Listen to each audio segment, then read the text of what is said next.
তো গাইস আমি তো আগে ব্লগ ভিডিও বানাইতাম, ব্লগ ভিডিও বানাইতে বানাইতে তারপরে আবার ব্লগ ভিডিও বন্ধ করে দিয়েছিলাম।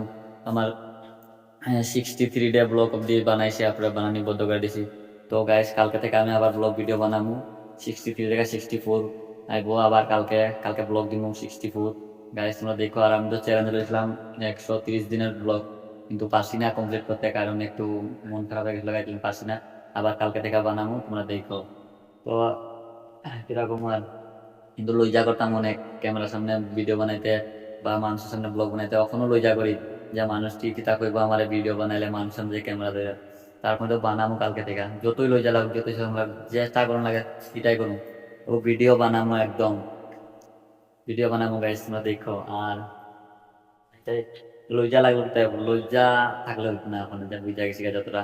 আর আমার বন্ধুটি অনেকটা মোটিভেট করছে, আমার রুমে যেটা আছে, এরা কইতাছে তুই লজ্জা করিস না, মানুষ ভিডিও বানাইতে তুইও বানা, তোরও হইব।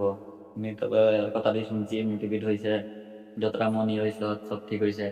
ওখানে কালকে থেকে একদম মানে কোনো লজ্জা না, কোনো ইয়ে না। তো তোমরা আমার এটাই কইতাছি, ভালো ভালো ভিডিও দেখতে চাইলে, আমার একটু ফলোয়ার কম আছে, এটা লাগে একটু লজ্জা লাগতেছে। তোমরা 10K একটু কমপ্লিট করে দিও গাইস, যে ভাই ভিডিওটা শেয়ার করে দিও, লাইক করে দিও। 10K কমপ্লিট করে দিও, 10K পরে দেখবা ধামাকা ধামাকার ভিডিও, কারণ এই সময় তো লজ্জা থাকতো না। তাহলে কইতাছি তোমরা তো এই ভিডিওটা আজকে এটা সবটুকুই কমপ্লিট করতেছি।